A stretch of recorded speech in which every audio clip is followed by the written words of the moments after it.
चैतन्य मालाओं का ज्ञान विज्ञान। चैतन्य मनकों की मालाओं के संदर्भ में चैतन्य आत्माओं की मालाओं के विषय का ज्ञान आत्यंतिक बुद्धिमत्ता वाला और व्यवहारिक है। ये ज्ञान जीवन विज्ञान को समझने के लिए अनिवार्य भी है। चैतन्य आत्माओं की मालाओं का ज्ञान जीवन के भौतिक और आध्यात्मिक दोनों पहलुओं की स्थिरता और सुकून के लिए अत्यंत अनिवार्य भी है। ये चैतन्य आत्माओं की मालाओं का गुण भौतिक और आध्यात्मिक रूप से विकास और संतुष्टता के लिए भी अनिवार्य है, इसलिए ये ज्ञान सबके काम का है। इसे ध्यान से समझें। यह विवेचन फूलों की या अन्य स्थूल मालाओं के बारे में नहीं है। यह विवेचन विश्लेषण हम चैतन्य आत्माओं की मालाओं के विषय में कर रहे हैं। मनुष्य की चैतन्य आत्माओं की मालाओं का ज्ञान और विज्ञान वास्तव में क्या है? भक्ति मार्ग में जो मालाओं का वर्णन है उसका प्रतीकात्मक अर्थ क्या है? मालाओं का वास्तव में ज्ञानयुक्त अर्थ क्या है? भक्ति मार्ग में अलग अलग देवता की अलग अलग मालाओं और रून रुद्र माला का गायन है। इन भक्ति की अलग अलग मालाओं का क्या भावार्थ है? प्रस्तुत विवेचन में हम इस विषय को संक्षिप्त में स्पष्ट कर रहे हैं। जैसे जैसे भक्ति पुरानी होती गई उसमें बहुत कुछ जुड़ता गया और अनेक मिलावटें आती गईं। भक्ति काल के आरंभ द्वापर युग में भक्ति के विधि विधानों में भी आध्यात्मिक ज्ञान का कुछ आंशिक रूप था, लेकिन उसे समझने वाले भी तो जरूर होने चाहिए थे। लेकिन उस समय वैसी क्वालिटी वाले समझने वाले नहीं थे। आत्मा की उच्चतम स्थिति के ज्ञान की बातों को आत्मा की निम्नतम स्थिति से नहीं समझा जा सकता है। इसलिए ही यह कहावत बनी है कि शेरनी का दूध सोने के बर्तन में ही ठहर सकता है, अर्थात उच्चतम दिव्य ज्ञान को समझने और आत्मसात करने के लिए बुद्धि रूपी बर्तन शुद्ध होना चाहिए। विषय के संदर्भ में ही इस लोकोक्ति का गहरा मनोवैज्ञानिक और आध्यात्मिक अर्थ है। भक्ति में बहुत सी ऐसी गहन गंभीर बातों का वर्णन है जिसको साधारण मन बुद्धि से यथार्थ रूप से समझना आसान नहीं है। अध्यात्म विज्ञान और मनोविज्ञान ही इसके अर्थ को स्पष्ट कर सकता है।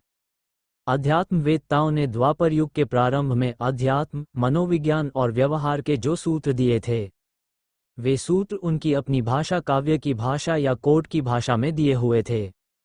कालांतर में भक्ति में पंडित पुरोहितों ने उन सूत्रों का अनुवाद करना चाहा, पर तात्कालीन पंडित पुरोहितों को वे कोड वर्ड यथार्थ रूप से समझ में ही नहीं आए। उसके बाद धीरे धीरे आध्यात्मिक ज्ञान और व्यवहारिक पहलुओं का ज्ञान देने की सामाजिक और नैतिक जिम्मेवारी तात्कालीन पंडित पुरोहितों के ऊपर आ गई। पंडितों और पुरोहितों के सामने भी यही समस्या थी कि किस तरह से हमारे पूर्वजों के द्वारा दी हुई ज्ञान संपदा को कैसे वर्तमान के लोगों की मानसिक स्थिति के अनुसार समझाया जाए। उन्हें लगा कि ज्ञान को कहानियों में ढाला जाए ताकि एक साधारण से साधारण बुद्धि वाले इंसान को भी ज्ञान समझ में आ जाए। तब पुरोहितों और पंडितों ने कथा कहानियों के माध्यम से ज्ञान के इन गहरे सूत्रों को जन सामान्य को समझाने का प्रयास किया। उसके बाद समय बीतता गया और धीरे धीरे उनकी व्याख्याओं में भी अनेक प्रकार की मिलावट आती चली गई। आध्यात्मिक व मनोवैज्ञानिक रूप की चैतन्य आत्माओं की मालाओं को ही प्रतीकात्मक रूप से भक्ति की मालाओं के रूप में वर्णन किया गया। हरि स्थूल मालाओं का भी आध्यात्मिक और मनोवैज्ञानिक भावार्थ है। स्थूल रूप की माला में क्या क्या होता है? एक धागा होता है, मनके होते हैं, एक सर्वोपरि मनका होता है जिसे फूल मनका कहते हैं। वह मनका ऐसा होता है जो ऊपर और आरंभ में ही होता है और वह अन्य मनकों से कुछ भिन्न सा होता है। चैतन्य आत्माओं की मालाओं के संदर्भ में भक्ति की मालाओं का गूढ़ अर्थ क्या है? माला का धागा क्या है? धागे का ज्ञान अत्यंत गूढ़ है। इसे अनुभव करने के लिए बुद्धि से भी पार जाना पड़ेगा। धागा अव्यक्त निराकार शक्ति का प्रतीक है। अव्यक्त निराकार तक सामान्य मनुष्य की बुद्धि नहीं पहुंच सकती है। बुद्धि से पार जाने का भावार्थ है कि योग की उस अवस्था तक पहुंच जाना जहां शरीर, मन और प्रकृति का कोई भी प्रभाव काम नहीं कर रहा हो। इसलिए धागे के बारे में सिर्फ इतना ही समझ लें कि धागा एक अव्यक्त शक्ति का प्रतीक है जिससे अप्रोक्ष अव्यक्त रूप से सभी मन के संबंधित रहते हैं। उस अव्यक्त निराकार के संबंध के बिना चैतन्य आत्माओं की माला नहीं बन सकती है। वह धागा ही सभी मनकों को संभाले रखता है। वह सिर्फ है। वह अव्यक्त अदृश्य शक्ति है जिसे ही हम परमात्मा शक्ति कहते हैं। वैज्ञानिकों ने उसे कैटेलिटिक एजेंट की शक्ति, प्रेजेंस, उपस्थिति का नाम दिया है। चैतन्य आत्माओं की माला में परमात्मा की अव्यक्त शक्ति का होना अर्थात धागे का होना। यह अव्यक्त शक्ति रूपी धागा सिर्फ एक कैटेलिटिक एजेंट की तरह होता है। कैटेलिटिक एजेंट जिसके संपर्क में आता है वह कुछ करता नहीं है, वह सिर्फ उपस्थित रहता है। उसकी मात्र उपस्थिति से ही माला के मन के एकत्र रहते हैं। अर्थात अव्यक्त धागे की अव्यक्त उपस्थिति से आत्माओं रूपी मन के साकार और निराकार रूप के धागे से संबंधित रहते हैं। चैतन्य आत्माओं की प्रतीकात्मक सिंबॉलिक वाली जितनी भी मालाएं होती हैं, उन सभी में ये स्थूल धागा वास्तव में अव्यक्त शक्ति का ही प्रतीक होता है। चैतन्य मालाओं के अलग अलग मनकों का अर्थ क्या है? अलग अलग चैतन्य मनकों की संस्कारगत और प्रधान गुणवत्ता के आधार पर अलग अलग प्रकार की चैतन्य मालाएं बनती हैं, अर्थात आत्माओं का एक ग्रुप बनता है। आध्यात्मिक आत्मा बिंदु के हिसाब से आत्माओं की चैतन्य माला तो सिर्फ एक ही होती है। शिव की माला एक ही होती है, जिसे हमने रुद्र माला, शिव की माला कहा है। सर्व आत्माओं के निराकार स्वरूप की माला एक ही है। परमधाम में चैतन्य आत्माओं की माला एक ही है। वह अनादि अविनाशी माला है। वह माला सीधी साफ है। उसका कोई विस्तार का ज्ञान या उसकी कोई अधिक जटिलता नहीं है। लेकिन चैतन्य साकार सृष्टि की मालाओं की जटिलता बहुत है। ज़्यादा जटिलता तो तब बनती है जब अलग अलग धर्म, मठ, पंथ और सेक्शन और 3 गुणों की प्रधानता की भिन्न भिन्न मालाएं बनती हैं। चैतन्य आत्माओं की जटिलता को समझते हैं। जैसे जैसे धरती पर आध्यात्मिक और मनोवैज्ञानिक अलग अलग गुणों और कलाओं के लोगों का अभिनय शुरू होता है, वैसे वैसे ही चैतन्य आत्माओं की गुणवत्ता के आधार पर अलग अलग चैतन्य मालाएं बनना शुरू हो जाती हैं। इसी आधार पर धर्मों और मठ पंथों की आत्माओं की मालाएं अलग अलग बनती जाती हैं। इन मालाओं के अंतर्गत ही काल, देश और परिस्थिति के अनुसार सैकड़ों, हजारों प्रकार की चैतन्य मालाएं बन जाती हैं, जो कि वर्तमान समय बनी हुई हैं। मेरु मंका या मेरु दाना, प्रत्येक माला में एक मंका होता है, जिसे मेरु दाना भी कहते हैं। इन सभी धर्मों और मठ पंथों की चैतन्य मालाओं का एक मेरु दाना, जो कि सबसे प्रथम और ऊपर में होता है, वह बाकी सभी मनकों को नेतृत्व करने वाला, पालना करने वाला, उद्धार करने वाला दाना होता है।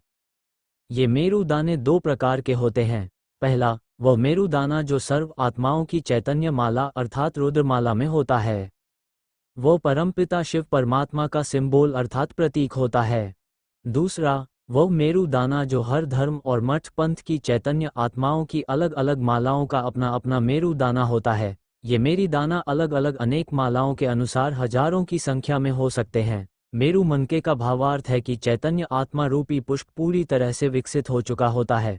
पहला, मेरु दाना स्वयं परम ज्योति परमात्मा अखंड रूप से खिला हुआ है, उसका प्रतीक है।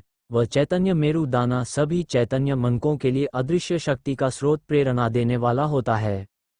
अलग अलग प्रकार की चैतन्य माला बनने के लिए किसी न किसी प्रकार का एक प्रधान गुण का विशेष महत्व होता है। इसलिए यहाँ हम विशेषकर प्रधान गुण वाले व्यक्तित्व और उससे जुड़े हुए चैतन्य आत्माओं के मानकों की माला अर्थात समूह ग्रुप की बात कर रहे हैं। व्यक्तित्व पर्सनैलिटी के प्रधान गुण के आधार पर मालाएं केवल 3 प्रकार की होती हैं। एक, प्रधान गुण, भावना प्रधान का गुण। भावना प्रधान गुण वाली आत्माओं के मनकों की माला। ऐसी आत्माएं जिनमें भावना का गुण प्रधान रूप में होता है। उनमें भी 2 प्रकार की आत्माएं होती हैं। पहली, वे जो भावना में प्रधान होती हैं। उनमें तुलना के हिसाब से ज्ञान कम और भावना ज्यादा होती है।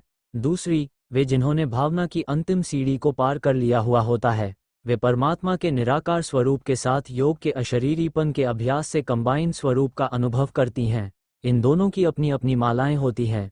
इन आत्माओं में ज्ञान और कर्म प्रधान के गुण का रुझान कम होता है। इस माला के अंदर अंतर्गत भी सैकड़ों प्रकार के लेवल्स की मालाएं होती हैं, जो काल, देश, परिस्थिति के आधार पर बनती हैं। दूसरा प्रधान गुण, ज्ञानयोग के प्रधान गुण वाली आत्माओं के चैतन्य मनकों की माला। जिन आत्माओं में ज्ञान के गुण की प्रधानता होती है, वे आत्माएं ज्ञानयोग की चैतन्य माला के मनकों में आती हैं। ये आत्माएं ज्ञान के विकास के आधार पर अपनी चैतन्यता का विकास करती हैं। इनमें भी 2 प्रकार के विभाजन हैं। पहली, वे आत्माएं जिनका ज्ञान में ज्यादा रुझान और अभिरुचि होती है। वे आत्माएं ज्ञान मार्ग पर चलते हुए ज्ञान को निरंतर बढ़ाती हुई आत्मसात करती जाती हैं।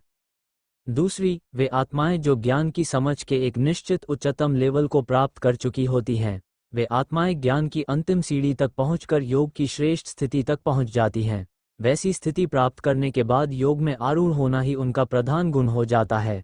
ऐसी आत्माओं में भावना के और स्थूल कर्म का गुण अपेक्षाकृत कम होता है। इस माला के अंतर्गत भी सैकड़ों प्रकार की मालाएं होती हैं, जो काल, देश और परिस्थिति के आधार पर बनती हैं। तीसरा प्रधान गुण, कर्मयोग के प्रधान गुण वाली आत्माओं के मनकों की माला। ऐसी आत्माओं में कर्म का गुण प्रधान होता है। वे कर्म करते हुए कर्म के आखिरी लेवल को प्राप्त करती हैं। वे कर्म में कर्मठता में ही प्रवृत्त होकर योग की एक निश्चित उच्चतम अवस्था तक पहुंचती हैं। ऐसी आत्माओं का कर्म में रुझान प्रधान रूप से ज़्यादा होता है। ऐसी आत्माओं में ज्ञान और भावना का गुण में कम परसेंटेज में होता है। इस गुण वाली चैतन्य माला के अंतर्गत भी सैकड़ों प्रकार की मालाएं होती हैं जो कि काल, देश और परिस्थिति के आधार पर बनती हैं। इस प्रकार व्यक्तित्व की दृष्टि से 3 मुख्य गुण हैं: भावना, ज्ञान और कर्म। इन तीनों गुणों को कर्म की प्रधानता के हिसाब से ठीक तरह से समझ लें। केवल स्थूल कर्मों को करने का गुण ही कर्म की परिभाषा नहीं होता है, अपितु ज्ञान और भावना के गुण भी स्वयं में कर्म की परिभाषा होते हैं। ज्ञान प्रधान और भावना प्रधान वाले मनकों के द्वारा भी जो कर्म होते हैं वे भी कर्म की परिभाषा में ही आते हैं। ये तीनों इकट्ठे भी काम करते हैं, पर बहुत कम। कर्म की अभिव्यक्ति ज़्यादातर प्रधानता के हिसाब से होती है। इसलिए ये तीनों प्रधान गुण वाले मन के अपने अपने प्रधान रूप में भी काम करते हैं। इस तरह इन तीनों गुणों की प्रधान गुणों वाली आत्माओं की मालाओं के अंतर्गत भी सैकड़ों प्रकार की मालाएं होती हैं। इन मालाओं के बनने और बिगड़ने में कारक तत्व क्या होता है? इन मनकों में अदला बदली हो सकती है, होती है। इनके अदला बदली काल, देश और परिस्थिति अनुसार संभव होती है। हम इसका एक मिसाल धर्म कन्वर्शन कह सकते हैं। इस तरह एक चैतन्य माला के अंदर भी अनेक चैतन्य मालाएं बनती जाती है। यह माला के अंतर्गत फिर माला बनने का विषय बहुत ज़्यादा विस्तृत है, इसलिए उसकी चर्चा हम यहाँ नहीं कर रहे हैं। ऐसी भी अनेक आत्माएं होती हैं जिनमें उपरोक्त तीनों गुणों में से कोई भी एक गुण प्रधान रूप में नहीं होता है। उन आत्माओं का भी यदि गहराई से अध्ययन किया जाए और उन पर प्रयोग किए जाएं तो उनका भी पता लगाया जा सकता कि यह फलां आत्मा भी उपरोक्त 3 प्रधान गुणों की माला में से किसी एक गुण की माला से संबंधित है। ये पता लगाया जा सकता है कि वे आत्माएं भी किसी न किसी एक गुण की प्रधानता वाली आत्माएं होती हैं। यह अलग बात है कि भले ही हमें उनमें किसी एक गुण की प्रधानता प्रत्यक्ष रूप देखने समझने में सक्षम ना हों। अपनी अपनी चैतन्य मालाओं में उनके अपने अपने चैतन्य मन के सुशोभित होते हैं। जो चैतन्य मन का अनादि और आदि रूप से अतीत में जिस गुणवत्ता वाली चैतन्य माला से संबंधित रहा हुआ है वह उसी माला में सुशोभित होता है। वह चैतन्य मन का उसी गुण वाली माला में सुकून भी अनुभव करता है। किसी अन्य धर्म संप्रदाय में कन्वर्ट हुई आत्माएं भी कल्प के आखिर में अपने आदि अनादि रूप की माला में आकर सुशोभित हो जाती हैं और सुकून पाती हैं। जो मन का अनादि आदि रूप से जिस प्रधान गुण वाली चैतन्य माला का होता है वह उसी प्रधान गुण वाली चैतन्य माला में ठीक तरह से संबंधित होता है। मनोविज्ञान कहता है कि प्रत्येक चैतन्य माला के मन के अपनी अनादि आदि चैतन्य माला में ही सुखद, सहज, शांत और संतुष्टि अनुभव करते हैं। किसी अन्य गुण या प्रधान गुण वाली चैतन्य मालाओं में उन्हें असहजता और स्वीकार्यता अनुभव हो सकती है। मान लीजिए किसी चैतन्य मनके का किसी अन्य माला में सामंजस्य बैठ भी जा सकता है तो भी गहरे में देखा जाए तो उनकी आंतरिक तारतम्यता में किसी न किसी कोने में एक कमी की कसक बनी रह सकती है। चूंकि आत्मा के मानसिक और भावनात्मक अनुभव उसके अचेतन तक समाये हुए रहते हैं, इसलिए अन्य चैतन्य माला में स्वयं को समाने की कोशिश से उचित अंडरस्टैंडिंग और स्वीकार्यता में कमी सी बनी रह सकती है। एक माला के मनके को दूसरी माला वाला मनकार ठीक तरह से समझने में कठिनाई महसूस करेगा ही, क्योंकि अवचेतन और अचेतन लेवल पर कंपैटिबिलिटी बैठने में कठिनाई अनुभव होगी। यदि कोई मनका संयोग से ड्रामा अनुसार किसी दूसरी माला में चला जाता है तो उस माला में उसकी आंतरिक मनोवैज्ञानिक अवधारणाएं उसके जीवन में लंबे समय तक बाधा रूप बनती रह सकती हैं।